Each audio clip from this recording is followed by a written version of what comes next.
I am. Hey, what's up, everyone? So Aftercamp Meetup. This is gonna be the last one for a little bit. Just really quick, Aftercamp Meetup is just a meetup idea that Rachel and I had. Whoa, what was that? I'm gonna mute. Oh, hang on. Sorry, muting people. Mutes. Okay. Aftercamp was this idea that Rachel and I had about helping people kind of post-graduation from bootcamp, from CS program, from self-study, whatever the case may be. New people as they come in here. And really what we were really interested in is just this what happens post-graduation and how can we help people get jobs. And so we're super obsessed with this problem for years, really. Talked to over 200 companies, and actually what we found is that a lot of people are really qualified, and what we're finding more and more is that it's really the companies that need a lot of help. And so we've shifted gears a little bit in terms of our focus. We're talking to a lot more companies to help them understand how to bring on associate level talent or junior talent, whatever word you want to use. I don't like the word junior just because I feel like it's a little I don't know, it's not as cool as associate, but really helping people get that first job is a big focus of ours. So we started the Meetup series. I think this is our 15th Meetup, something like that. We're taking a break though. Rachel and I are moving from Kansas City to Minneapolis next month, exactly a month from now.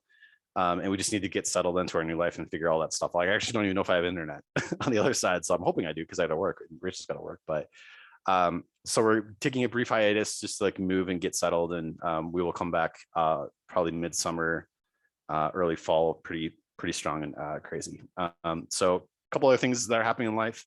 I just switched jobs. If you were at the last meetup, you caught me as I was getting the job offer, which is great. So I went from Nerdery, which is a digital agency, principal software engineer and manager, to a place called State Space.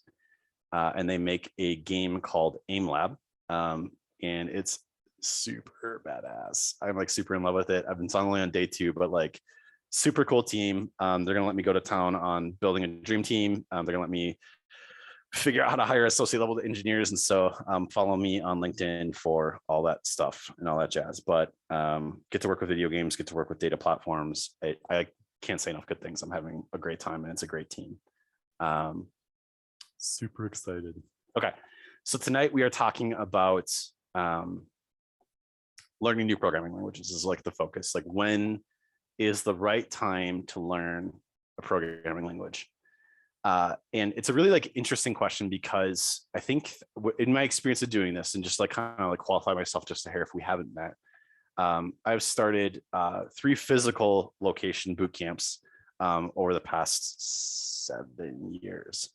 I've helped contribute to 4 different programs. So I've written a JavaScript program, I've written a Java program, I've contributed to cybersecurity programs and UX programs. And so I have been super obsessed with this.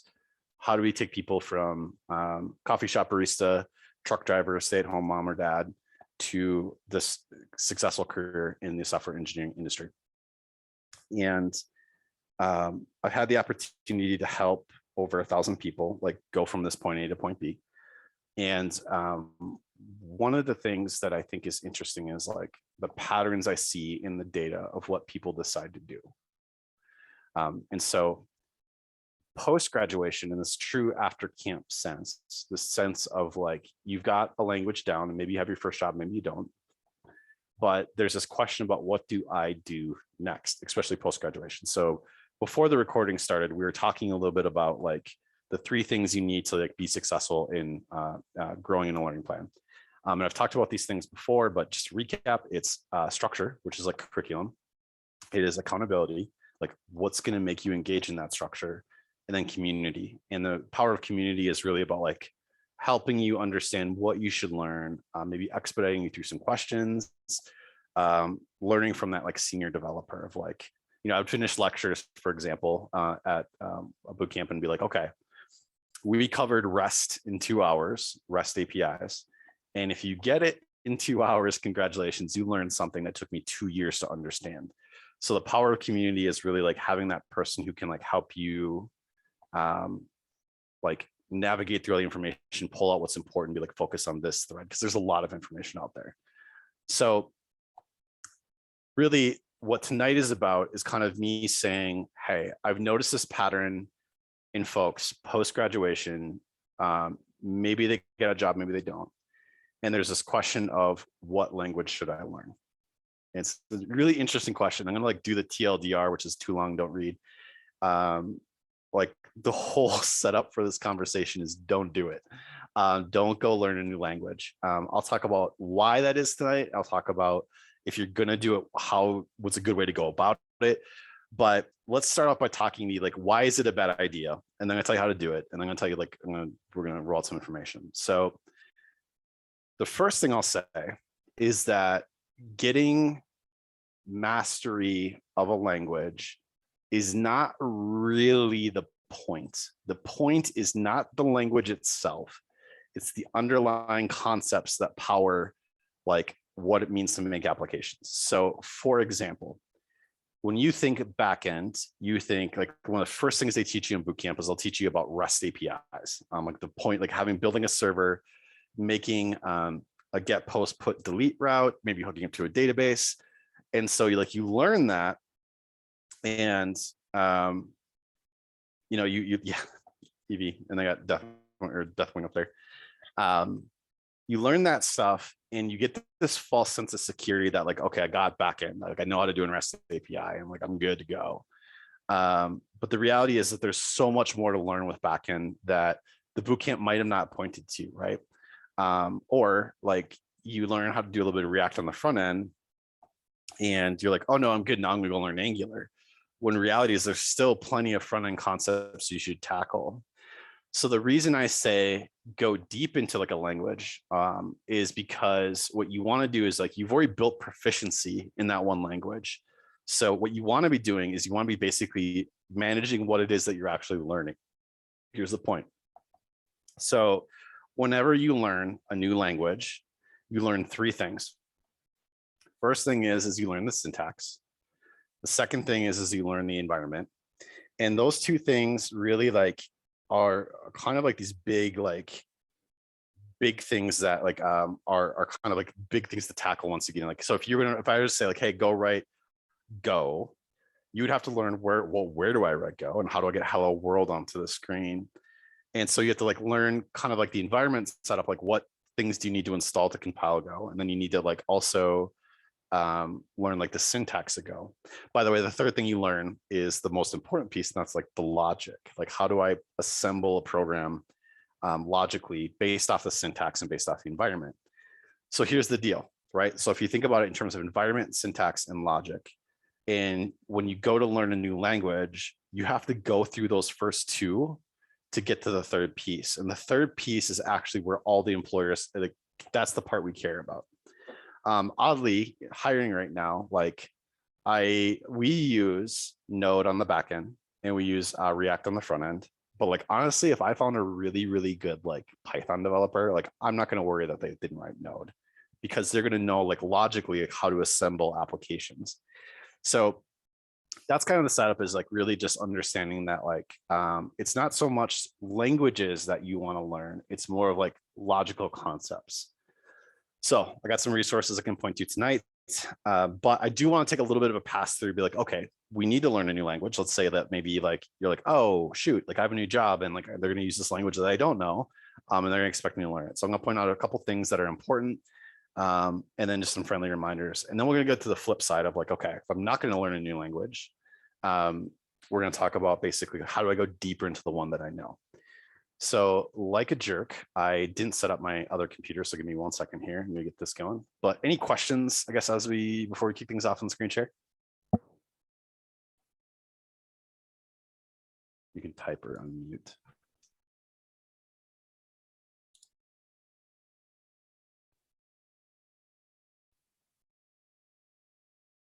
Okay. I'm going to. Pat, you've got questions in the chat too. I am missing the chat.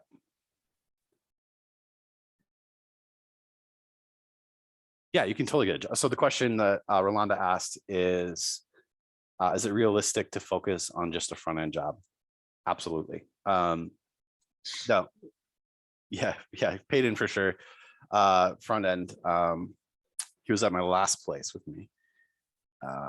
But yeah, you can totally get a job focused on front end. I will say that primarily the front end jobs are going to be focused on two things. One is like styling, and the second is going to be like JavaScript. So some sort of JavaScript library. The market right now, Peyton, I'm sorry to say this, the market right now is all in on React. React is a really safe bet in 2022. If you are a React developer, like you can write your ticket for sure. So, but then you want to have like some sort of styling mechanic too, right? So if you think about front end, there's kind of two pieces. The first piece is going to be the pure front end, like this, like what you see. The second piece is going to be the logical front end, which is like the interactions and like button clicks and data management and getting data from the server, bringing it in, sending it to the display layer. But yes, you can totally get a job as a front end developer, but typically it comes with a flavor of like React or Angular. Got one more question. Yeah. Is it possible? I don't know if I would just be doing too much if I wanted to focus on just front end and also like technical writing / editing, because I can't make up my mind. I mean, here's what I'll say, right? Think about it like if you were focusing on two things, it's like water, right? They're going to rise very similarly, right? Versus if you go all in, you're going to get that volume in the bucket that you pour into. That said, I really do feel like people fall in love with the idea of being an engineer developer, but don't like the behaviors that it takes to get there. So here's what I mean by that. So it's like growing up, like every like kid, like I wanted to be like a rock star, right? So I buy a guitar and I start playing, and I don't actually like playing guitar. It's like what the probability of me becoming a rock star really starts to go down. Kind of like the idea, like, you know, any of these hobbies we pick, oh man, I really want to knit. Right? Like if you like knitting, you would just knit, like you would do it. Like, you know, you would get up and be like, I want to knit. A great example is like and Peyton can laugh at me about this, but like I fidget, I like cards. And so what I do as a result is like, I like go out and take tutorials on how to do things like this, where I'm like, oh yeah, hey, I'm gonna like do like crazy card stuff because I like doing it. But if I didn't like doing it, like I wouldn't do it. So what this means professionally is like, if you like writing, you like technical writing, oh my God, like go be a technical writer, like go focus on that. But like, though, part of the reason why I got into tech in the first place is because there is a creative aspect that I don't get from writing. And in order for me to be a good technical writer, I have to know tech stuff, right? Yeah, but I would say that there's a fair amount of people who have like the business analyst or solutions engineer title that like don't know how to implement, but they know about the stuff, and so they write technical documentation. Like that's a thing. Like that's something people do.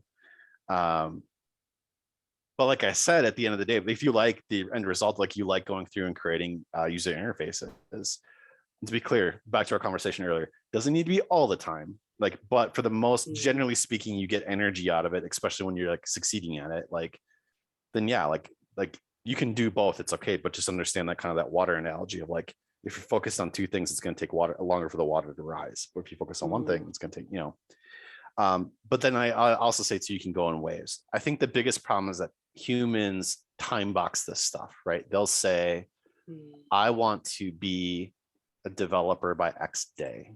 And I think that's a piece it's really tricky, because I think that you're creating, like I talk about expectations all the time when it comes to like behavioral, like employee behavioral science. Expectations are the enemy. When you have expectations on things, like that is the thing that gets us in a lot of trouble. So whether it be, but like, isn't it good to have a timeline though? Because I'm not doing that, but I feel like if I don't do that, then I'm just gonna keep dabbling and never actually get anywhere. yeah, but here's what I would say, going back to that community piece, right? So if you have an expectation set, you have goals and deadlines are good, but like, are they realistic is a question. And I think that like getting somebody who is doing it, and I think any like developer anyone who's a developer in this room could help you, like just be like, is this realistic? Like am I like thinking about this the right way? So I don't know. If you haven't checked out Team Treehouse, let me know, because I'm going to send you a link and I'm going to be like, this is the thing that if I was going to do it all over again, I would do this one. Okay, So send me a link because I have no idea what that is. yeah, I'll hook you up. I think it's like $25 a month, but like it's totally worth it. They have lots of cool stuff. Other questions? Hang on, let's get caught up here real quick. Timothy, you have your hand up too. Go ahead and ask, man. You're good. Yeah. So when you're saying to don't learn new languages, that basically aimed at associate level, or is it in general? Because no, it's definitely not in general. It's definitely aimed more toward associates. So once again, okay. and yeah, I definitely so basically master one first before you move on to the other. Yep. We call it the T graph. So actually my boss and I were talking about this today. It's like the T graph of like, it's good to go super deep and then you should go up and down line on the T first and then go wide. And what I like about that is that, you know, if you go deep in one area and T out, and when I say T out, I mean like expand into, if you're like a backend developer, expand in the front end a little bit. Over here on the wrist area, this thing isn't working for me very well. Like focus on like services and DevOps, like cloud services and, you know, that kind of thing, and try things. Because I do think it's important to like figure out what you love. I think like you can like one thing, but end up loving another. And I think that tech is so wide that like you can get the experience. The point here I'm trying to make is don't branch out too early. Because if the goal is get my first job and maybe even get to a mid-level, in order to do that, you're gonna need the depth.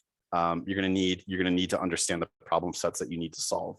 Because even in boot camp, I'm like having taught boot camps and then having been on the other side where I'm like hiring engineers, you know, mid engineers, senior engineers, principal engineers, like I actually look and see how deep they go. And like, you know, the further up the chain of like if they're a principal level developer, I want that T graph to be even deeper. Like I'm gonna want them to know more about more things. But for that first job, you're definitely gonna want to at least understand the problem sets that exist that you're gonna face. Even if you haven't solved them yet, you want to understand what they are. Let me give you an example. I think this will help out. So I'm gonna share my screen here. Okay.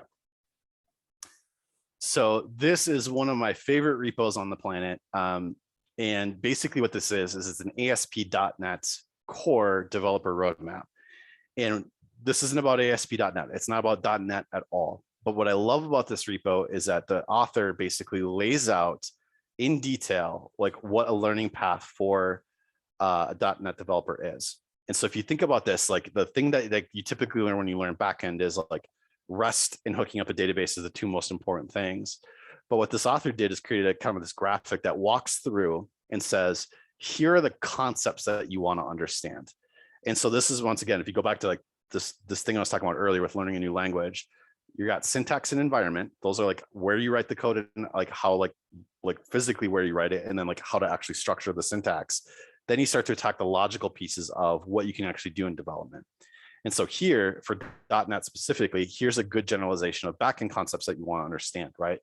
So understand get and version control, understand HTTP, HTTPS. By the way, if you have questions on any of this stuff, they got, where is it? It's all laid out. Like you can actually go through and like they have resources that they point to. So it's all in there.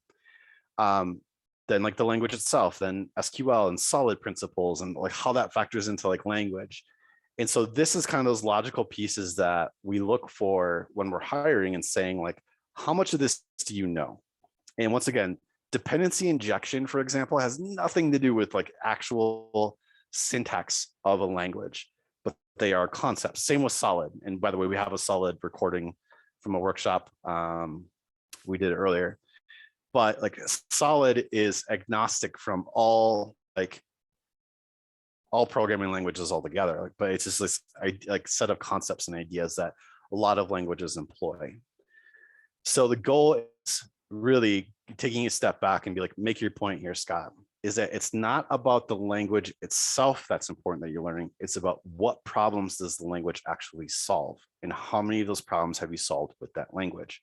Like that's the part that we actually really like you want to, like you care about. Because once again, we're not like, you're not a software and you're not a web developer to write just sole of writing code, you're solving a human problem.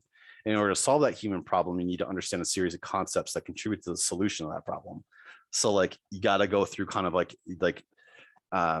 trying out those different methods and trying out the different things. And so like if you know how to write a basic RESTful CRUD with like 6 different languages, the only problem you can actually solve for another human is writing a RESTful CRUD. But if you don't know about, and that'll limit your opportunities, but all of a sudden, if you know more about, oh, well, I can do write a web server that's REST and CRUD enabled, but I can also do it with authentication. I can also do it with authentication authorization. I can build a cron job. I can do all these different things. You have more problems you can solve, or you have more tools in the tool belts to solve that human problem. And that's the thing that gets you the job, right? That's the thing when you like get interviewed by somebody, they're asking, gosh, what do you know how to solve with code? So hopefully that was kind of like a roundabout way of like answering Timothy's question. But Timothy, that kind of help out? Yeah. I mean, just when you mentioned the T shape, that answered my question. Awesome. So, and on the T shape note there, this is the depth, right? This is what we're talking about when we're saying get the depth of a language. So this example here is .NET, and you can kind of see that we're literally going down, scrolling down here. This is that depth. And I wish that there was this graphic for every single language that was out there, but we can work on that. We can work on surfacing those together in the Slack if you guys want to, but this is an example of what I'm talking about, is getting this depth. So that's the why. The why you shouldn't learn a new language is really just about like, have you solved as many problems as you can with the language? And by the way, in almost 15 years of doing this, I have not. My language died out before I solved every. Yes, there is a Slack. That said, get the depth, that's great. Here's the other reality though. And this is like super important. And I've worked with like a lot of students on this and basically helping them understand where they're at. So think about this, you're a boot camp student and you spent $15,000 to go to a boot camp, made this decision.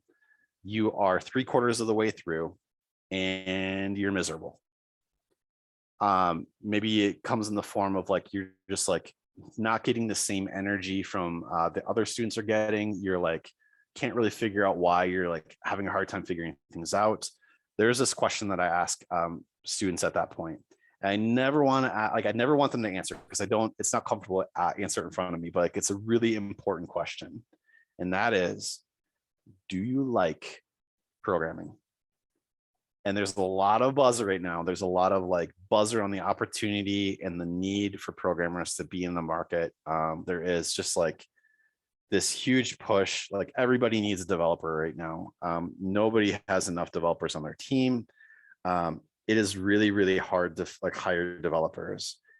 But what I want to make sure people understand is that like, why would you go from a job you hate to a job you hate, even if it's more money?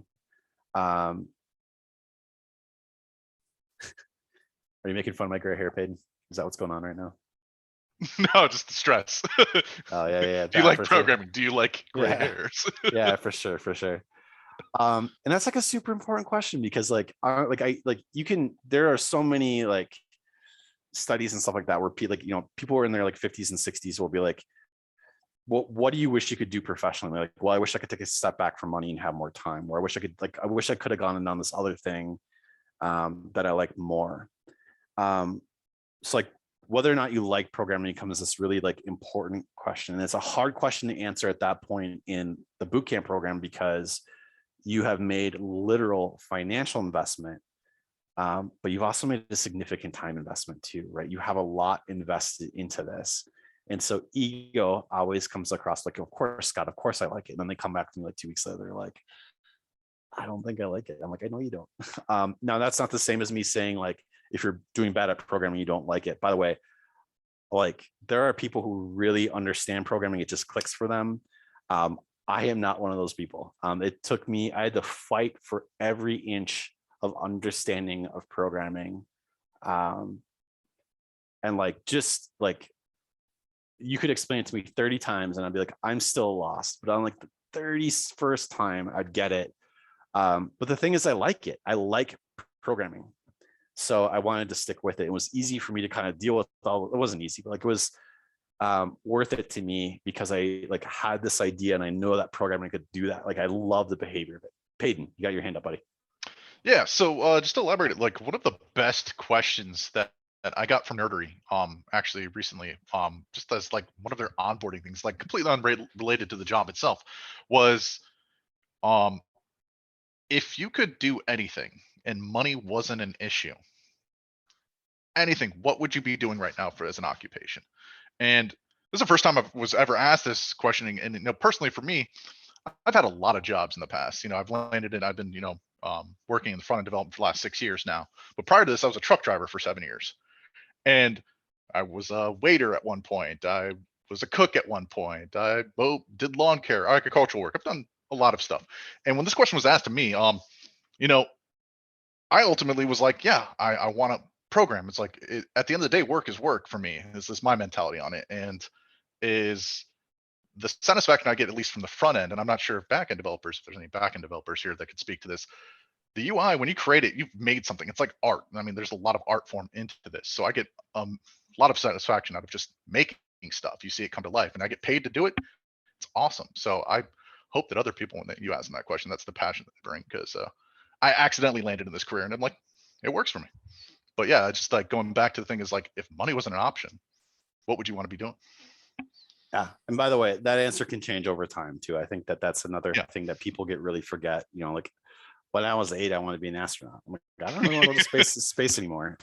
Londa asked really, or kind of made a good statement here. You're like perfectly showcasing a point here, Londa. So maybe I still have a romantic view of programming. It's not like creating websites from scratch. I feel like I'm just now. By the way, this graphic exists for a very important reason. So this is coding confident versus competence. And so like when you start coding, like you like love it. It's like great. You're like, oh man, I got the widget to appear on the screen. And then like you get to this point where like you want to do the next thing and you're like, how do I do that?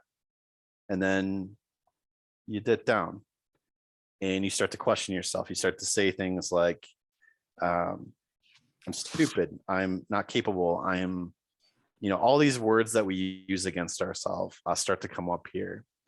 And I see a lot of people drop out of programming here.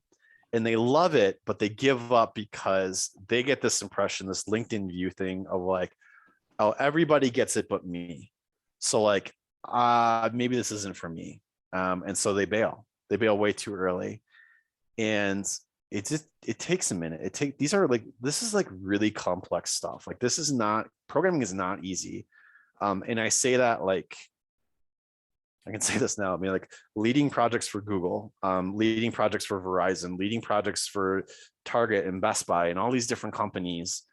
I don't think at any of those moments when I was leading those projects, who have millions of users, by the way, did I feel like I was this job ready, or I felt like I had the confidence where I belonged in that role. And I think there's this phrase that goes around a lot. It's called imposter syndrome. I'm sure you've heard of it. But I think that I have a problem with that phrase because I think it trivializes the importance of imposter syndrome, because not everything is imposter syndrome. It's not. And I don't want to confuse like not to be, I'm talking against myself, but if this resonates with you, don't take it personally, because I'm being direct and talking to Scott for a second here. Maybe it's ego. Right? Maybe the real problem I have when I'm in this space is you see, you're like, here, you're stupid, you're like X, Y, you're like all these other people get it. All of those are ego-based statements. All of those are comparison statements from how I'm doing compared to the rest, my perceived how the rest of the world is doing it. And so like, that's a problem. And I talk about ego and humility a lot as being kind of like, I think the biggest predictor for growth and whether or not I think somebody's going to really, really do good in this field has 100% to do with humility. If you can take a step back out of yourself and say, I don't get it today, but I know I'll get it tomorrow. Like that creates consistency, right? Because that means that you are humble enough to show up every single day, and not at 100%. Some days it's at 5%, sometimes it's 10%, some days it's 75%. When we say show up every day, we don't mean 100% give it everything. We mean just show up every day. Make that space of 10 minutes to really like make sure that you have time to do this.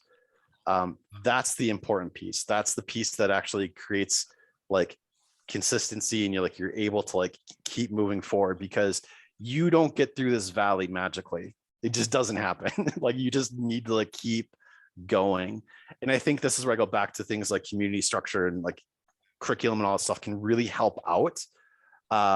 It can push you through this faster, but like you got to be humble to ask for help, right? You got to be humble to reach out to your communities and say, hey, I need help, I don't get this. And you need to be humble when you like get the answer that somebody gave you the answer, that you're in a good place to actually like receive that answer and like continue to move forward. So be patient with yourself. Hang on, I'm just gonna check. I'm getting some feedback from somebody here. I'm just gonna make sure we're all muted.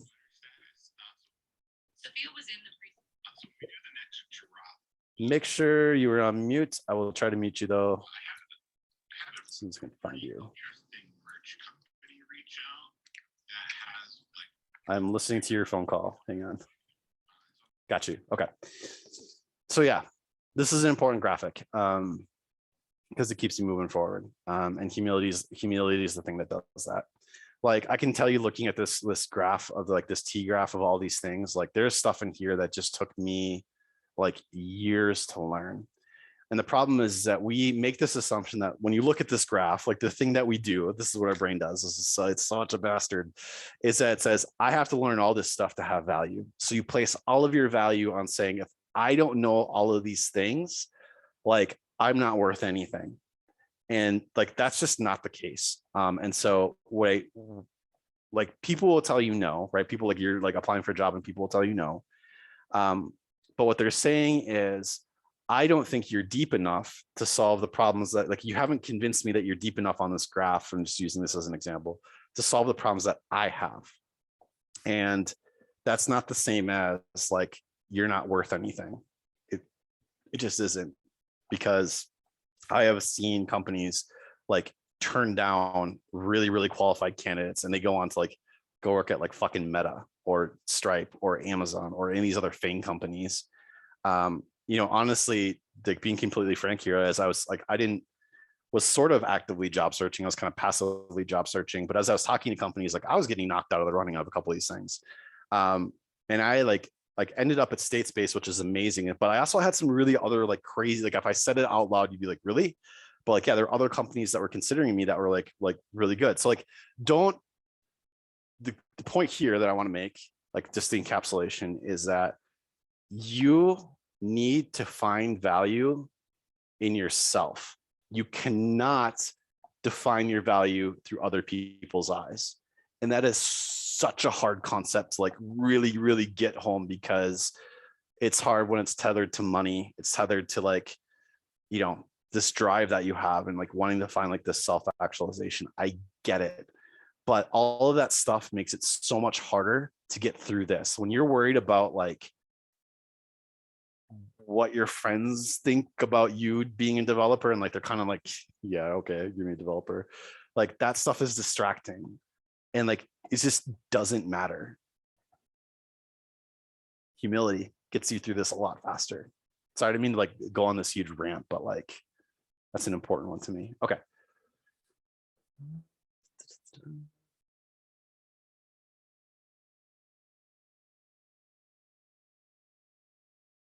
See if there's some questions.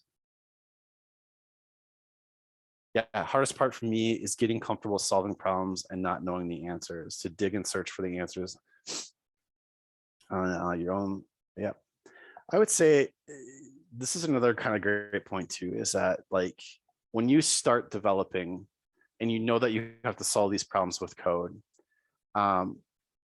there's this mistake that I know I make where if I can't come up with the answer on the first try, I'm assuming I fucked it up completely. Then I'm not any good at this, right? That I'm not capable of being a programmer. The thing that like, you know, I think I go back to with this humility side of things is that humility allows you to like actually like try and fail, try and fail, try and fail, try and fail, try and fail, try and fail, and then you get it. You're like, oh, cool, I got it. And then you kind of understand what you get. I've always said that one of the best backgrounds to have getting into programming is actually music, because as a musician, like you practice failure quite a bit. Like you fail, like play the song, script, the note, play the song, script, the note, play the song, script, the note over and over and over again. And you kind of get over yourself, right? Like you just like, oh, okay, cool. Like I'm going to kind of keep going until I get it.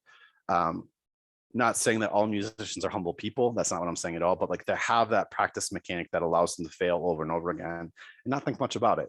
But as a programmer, like we put so much weight into like things lighting up green. And I'm saying like, hey, your code works, like it lit up green, that every time it comes up red, we turn that into a statement about our capabilities and who we are as a human. And like, just don't. Like the thing I've always said to people is like, hey, like understand your value as a human being is defined not by what's on the screen. And so this is why like in code reviews, like I don't even say your code, I just say the code, right?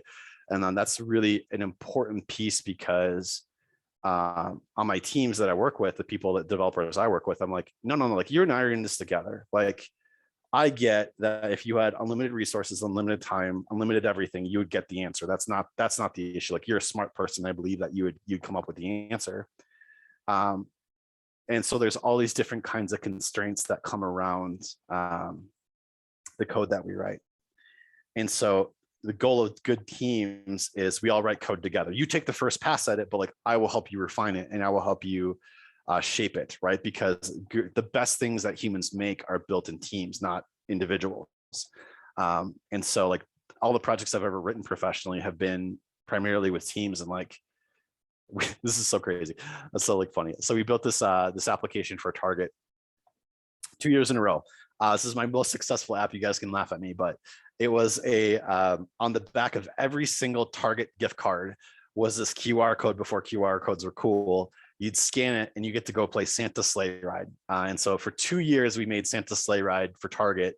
And we had like 3 million players. It was just crazy. But like, I didn't build that by myself. Like I didn't, and it sounds funny, but like, it was cool. I was really proud of it. And it was like wildly successful for them. Like they won awards and stuff for that project. It was super cool. Like, but like, I didn't build it. Like I didn't build it by myself. I built it with a team. I built it with people telling me that my code sucked, and like not, like not directly, but like, hey, let's make this better, Scott. So why do we, when we write code by ourselves, put so much value in like how that defines who we are as a human? I'm on a huge rant. I'm really sorry. I should keep moving. Hold on. I got like 30 new messages.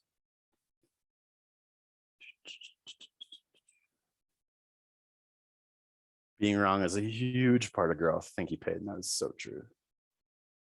Suffering in silence, don't do it. No one does this together. No one does this by themselves, period. Green refactor.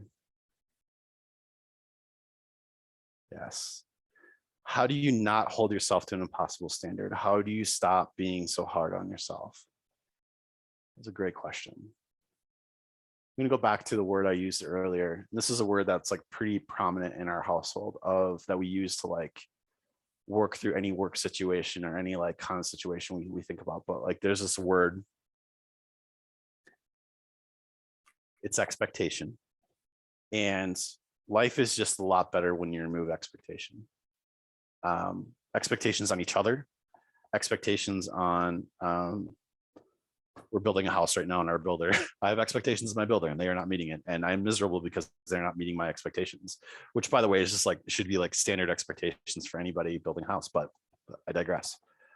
When you go to the car, you put your key in the ignition and you turn the ignition and the car doesn't start, you get pissed. And that's because you had an expectation that when you turn the key, the car would start. When you have an expectation on a significant other, and they don't meet that expectation, it creates conflict. By the way, like the best thing you can do for conflict management between you and relationships you have is just communicate what your expectations are, talk about them, reset your expectations. But for code, when you're writing code and you have these expectations on yourself, by the way, we place more expectations on ourselves than we do anything else. What is it that you are expecting of yourself? And is it realistic? And that's where I think community can be really, really powerful in saying like, hey, Peyton, I'm using Peyton because Peyton and I work together. I get to pick on him. He picks on me all the time. Peyton, you have got an unrealistic expectation in view of where you should be professionally based off of where you've been. Let me help you reset that. By the way, I have the exact opposite of Peyton. I think that Peyton should be putting more expectations on himself because he's awesome. But are those expectations set correctly? Are they calibrated correctly? And if you haven't ever programmed before, how the hell would you know? By the way, setting expectations through fucking LinkedIn is like a giant mistake through any social media, right? Like if you're like talking like, oh man, I want to look great. I want to have a nice house. Like don't go on fucking Instagram. Like that's a horrible idea because people only show you the absolute best. MTV or TV in general, like you watch these reality TV shows and like people are like drinking wine and having a great time. Like they like show you all the good stuff. And like the brain creates that expectation of that looks nice. That's now an expectation for myself. Reset. Programming is fucking hard. This graph exists for a reason. You could be right here, right now. And I will tell you, you will not get to the job ready place if you do not go through this, but have people to help you reset expectations. Hearing other dev stories helps. Absolutely.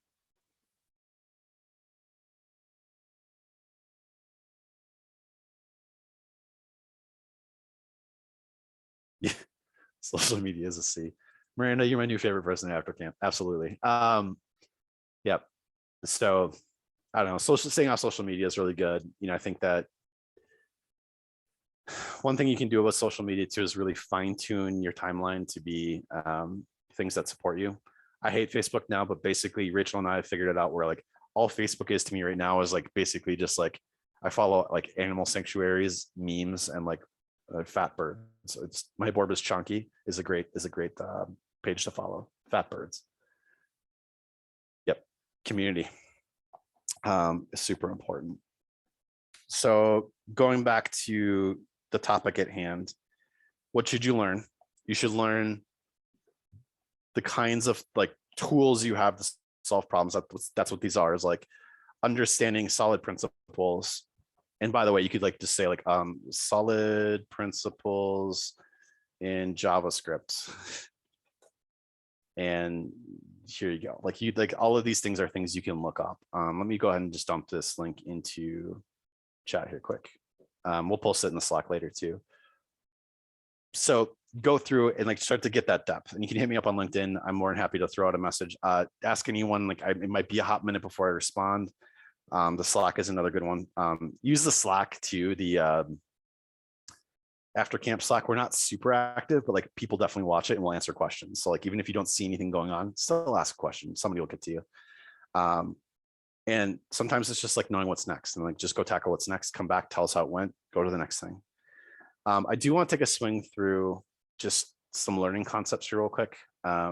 This is actually, if you go back to our very first talk at Aftercamp about a year ago, we talked about something called SALA.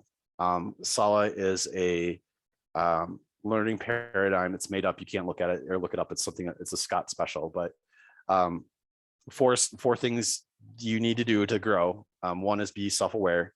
The second is be humble. The second is logically have a plan. And the fourth one is to take action.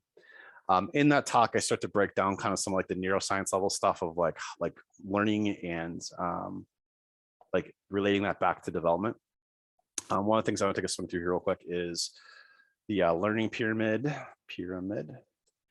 This is pop sci. This isn't actual psychology, but it's a good vehicle to kind of talk about this next piece. And the idea is in this pyramid that is not a real thing, but illustrates a good point, is that based on the activity you do, you retain different levels of information.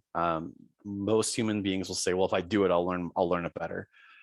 You will learn less from sitting in a lecture than you would from like actually practice by doing it. Just you learn more. By the way, learning styles, it's a myth.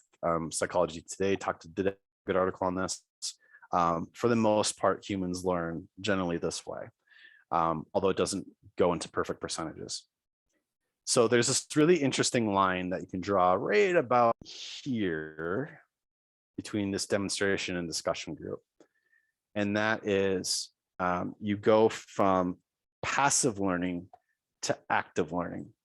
So on the above, so demonstration and above, you are considered to be passive. There is no risk in engaging with these activities, meaning like you are in a passive stance of collecting information into the brain. And the bottom here is active decision making. By the way, this carries risk for the human, right? We risk ego here. Participating in discussion means I could say something stupid and I would be judged. Practice by doing, I might fail, be judged. Teaching us, fail, be judged. And so we naturally, the brain's responsibility is to keep you alive, not keep you smart, by the way. So like keep that in mind. Once again, I'm gonna say that again. Brain's job is to keep you alive, not keep you smart. So knowing that, like the brain wants to default to the above, passive, low risk, no risk of like dying in the above. But when we get to the bottom where we do this active learning stance, that's where all the risk is. And so the brain basically says, ooh, risk, you could say something dumb and you might be cast out from the tribe, and that would be bad. And so we don't engage in discussions, we don't practice because we're afraid of that failure, because of the brain. And the reason why we're afraid is because the brain is keeping us alive, not smart, alive. So that's an important concept. So if you basically just go back a second here and say, okay, there are kind of two main parts to learning anything. There is the passive, and then there is the active. You can kind of think of this as a timeline for two different states. So here, what is passive versus active behaviors when it comes to learning coding? Well, passive behaviors is reading a tutorial, watching a tutorial. In fact, even coding along with a tutorial is a passive stance. You're like, why, Scott? Why is that a thing? Like, if you are writing the code that the demonstrator is coding, you are not actively making decisions. You are simply coding along. And by the way, you'll get a little more retention out of it, right? Because you are like kind of doing some of this, you know, like getting a little into like a different mechanic. You're not passively listening to a lecture. You're a little bit active, but it is not the same as actively making decisions. And so how do you learn best? Well, you take what you learn and then you start to experiment with it. You start to say, what if I change this little thing? What if I change this little thing? And you're going to fail. That's the whole point of this decision-making process, is you are trying things like a baby that do or don't work. And that's the way the brain works, is that we say, hot stove, don't touch again. Also hot stove, don't touch again. Oh, not hot stove, I'm gonna use this one, right? It's the exact same idea. And I hate to boil this down to like infant level stuff, but like seriously, like that's what it is. Like, oh, like cool, you took a tutorial, now like play with it and mess around with it and change things. And so you get a different kind of environment. And so it's lower risk because like you have like a base playground to play with. But if you don't play, you won't learn. Like you just won't. And so like really you have to figure out ways to become active. And the ways to do that are, yes, in order to like move forward and like learn some level of base knowledge, like you have to engage in this passive learning. You have to know what the nouns and verbs and the tools are. But all of the retention comes from actually doing it. And I say this after years of teaching. I've always said, students don't learn in the lectures that I give. They learn in the homework assignments when they go out and do them. So like when we set up Prime Academy, I got to like design the experience. It was really cool. And so what I would always say was, we have a student for 8 hours. We have students 8 hours a day. Only 2 of those hours are lecture. So 2 hours of lecture, basically 4 hours of practicum, and then like 2 hours is like some other non-technical something, like, you know, guest speakers, something like that. But literally 2 hours of content, 4 hours of playing. And that was super important, because what I knew as a teacher, as an educator, was if I don't give students the opportunity to actually exercise, like practice this code, they won't retain it. There's no way. And so once again, I'm not completely in love with this retention triangle, but it does illustrate this core point of you got to play with it. So as you're learning a new language, the important piece is yes, learn the syntax, but then go write a bunch of shit that doesn't work. That is how you will learn how this stuff, how to like actually retain that information. This is the same reason why when I leading dev teams, like I really hate this concept of like you know, companies saying like, oh, let's give them a tutorial series to watch. I was like, why even waste our time if we're not giving them a project to immediately do after that? Like if they're sitting idle, is what we call it, sitting idle, sitting on the bench, there's a bunch of different words for it, but if they don't have core work that they need to do, like learning is actually not a great thing for them to do either, because we'll dump a ton of time into them learning something, but then they have no way to reinforce it and learn it. So it's not a good exercise. So like, you got to give them something to do. The best time to learn is actually just before a project starts, because I know that like we're going to crunch them and teach them stuff, but then they're immediately going to go apply it in the project that they're working on. Is there a way to get like random homework assignments or mini projects and play around and practice with what they're learning? Yeah, there are sites out there.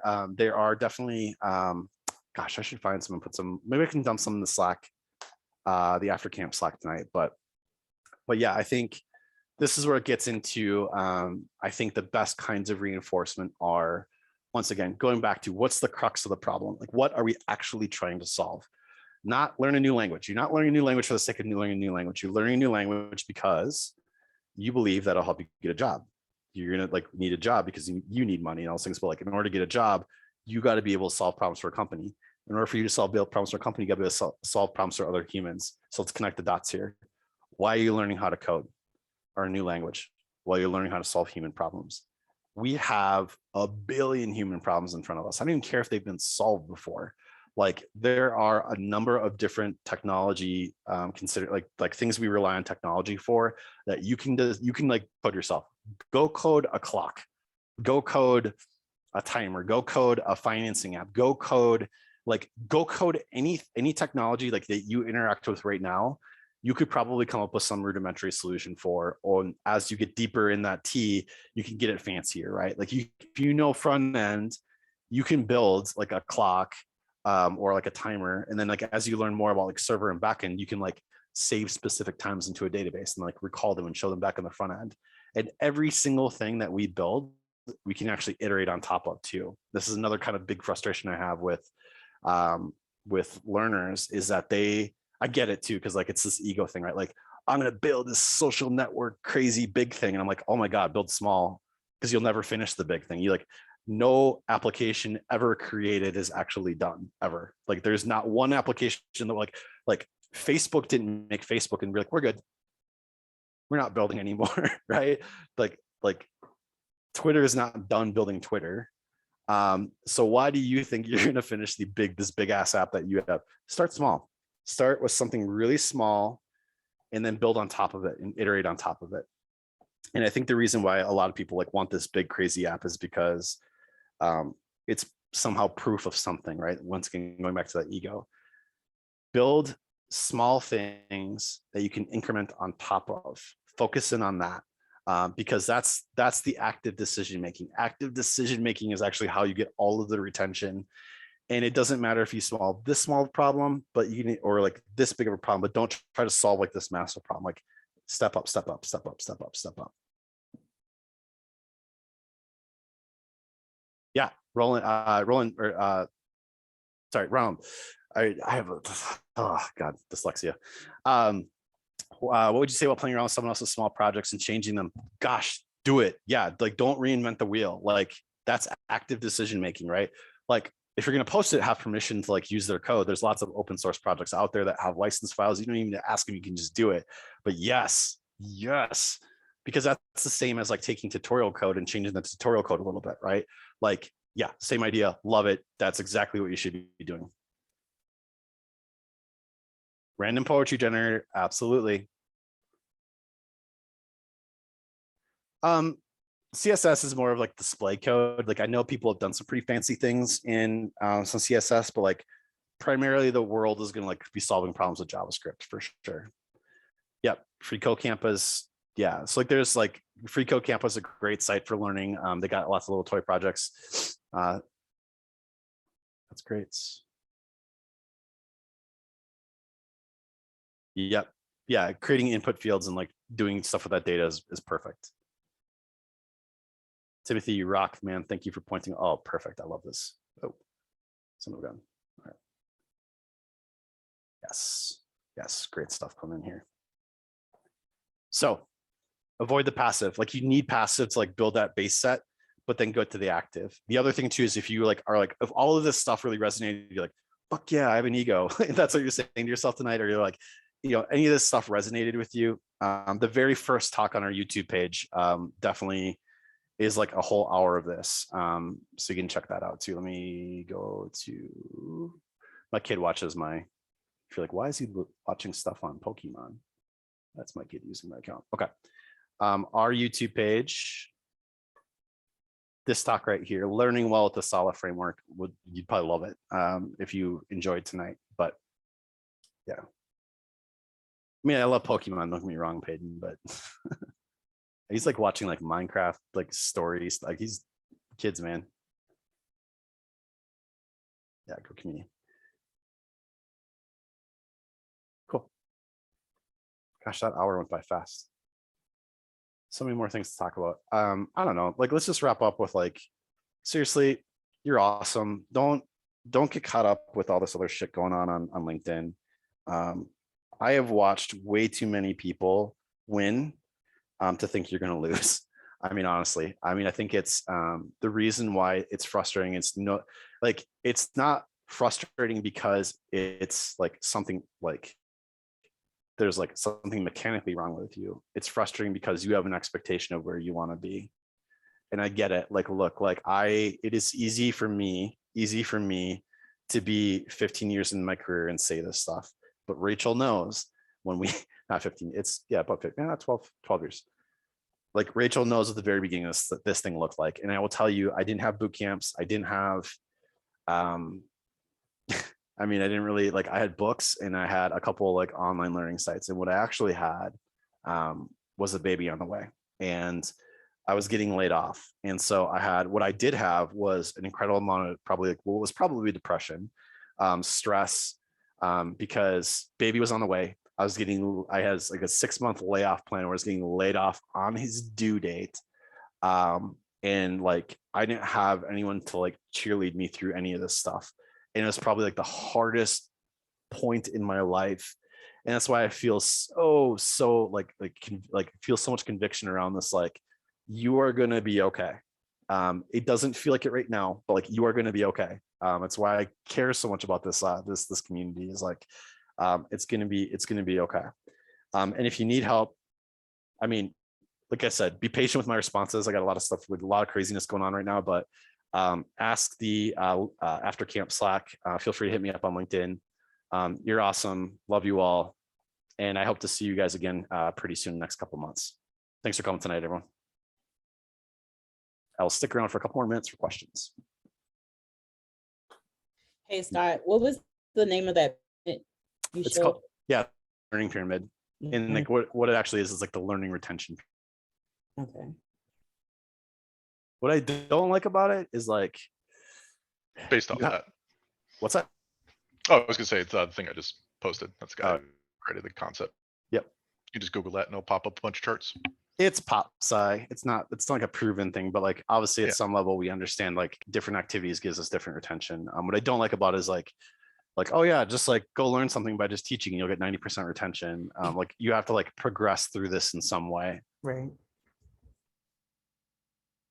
Shanice, we need to make sure we hit you up before we go. Yes. I was going to text y'all today and then I ran into a lot of SSH issues. I hate SSH. I do too. But it's fine. Okay. Thank you. I want to read into that some more. I know you basically gave that same lecture at Prime, but it's all good. Scott. Yeah.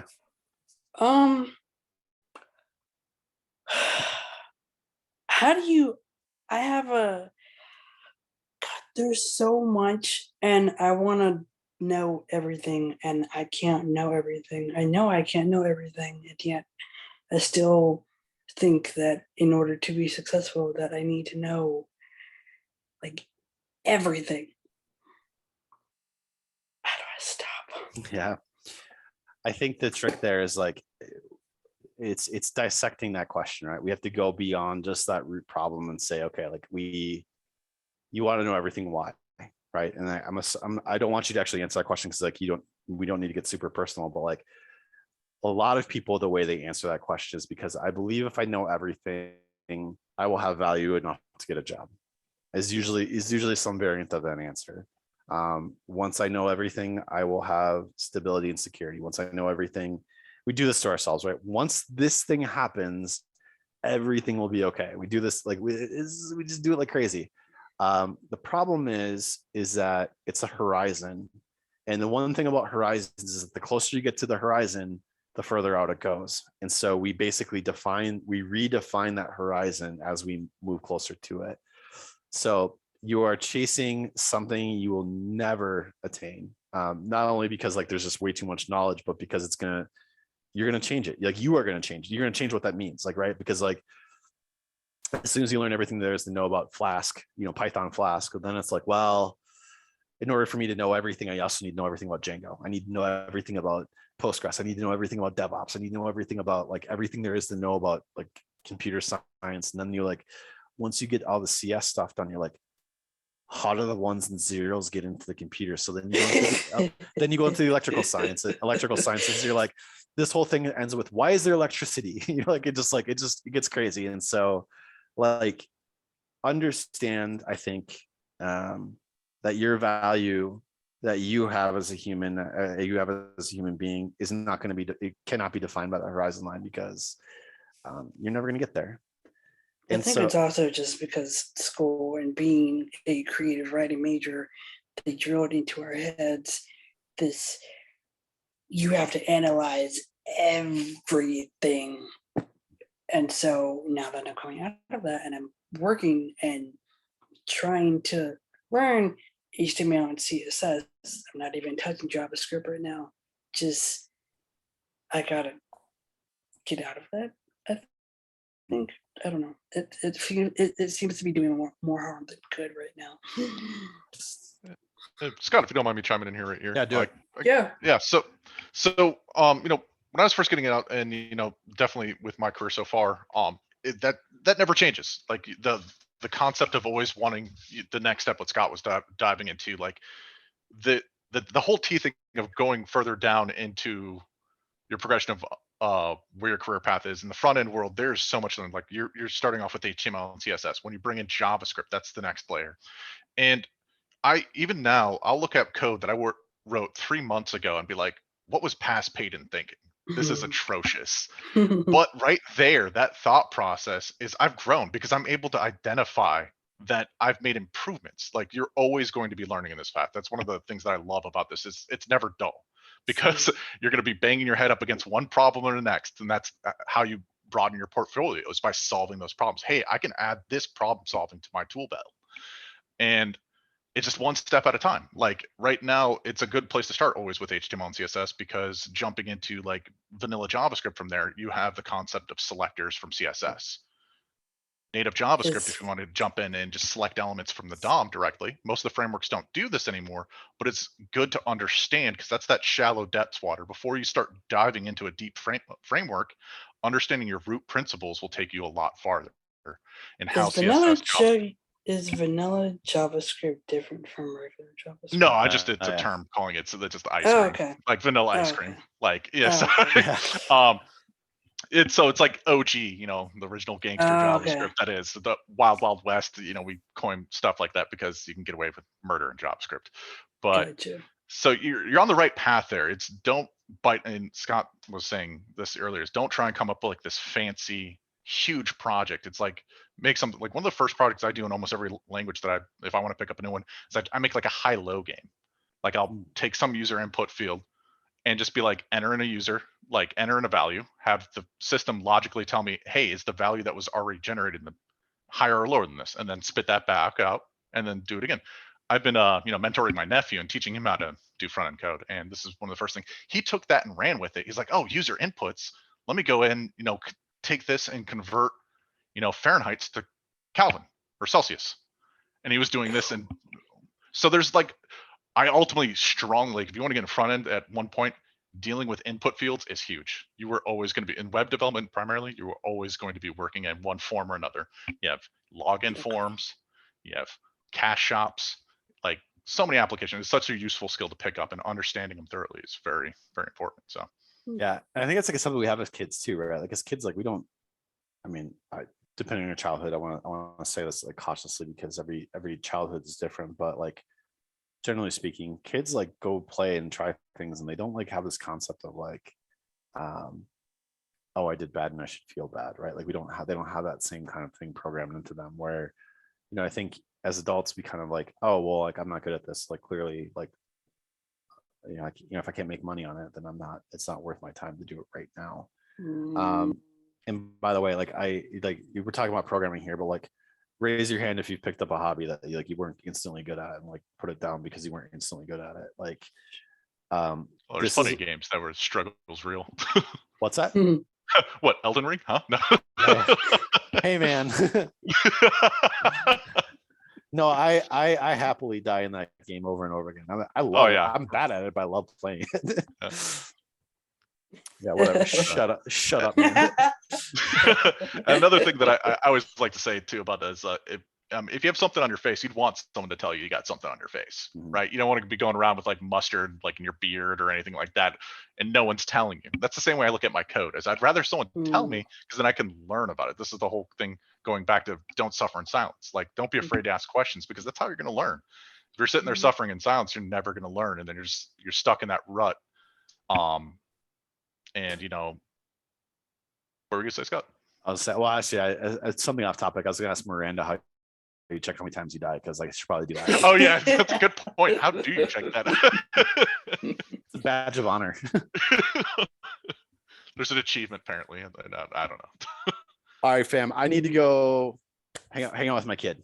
So hit me up on Slack. Hit me up on LinkedIn.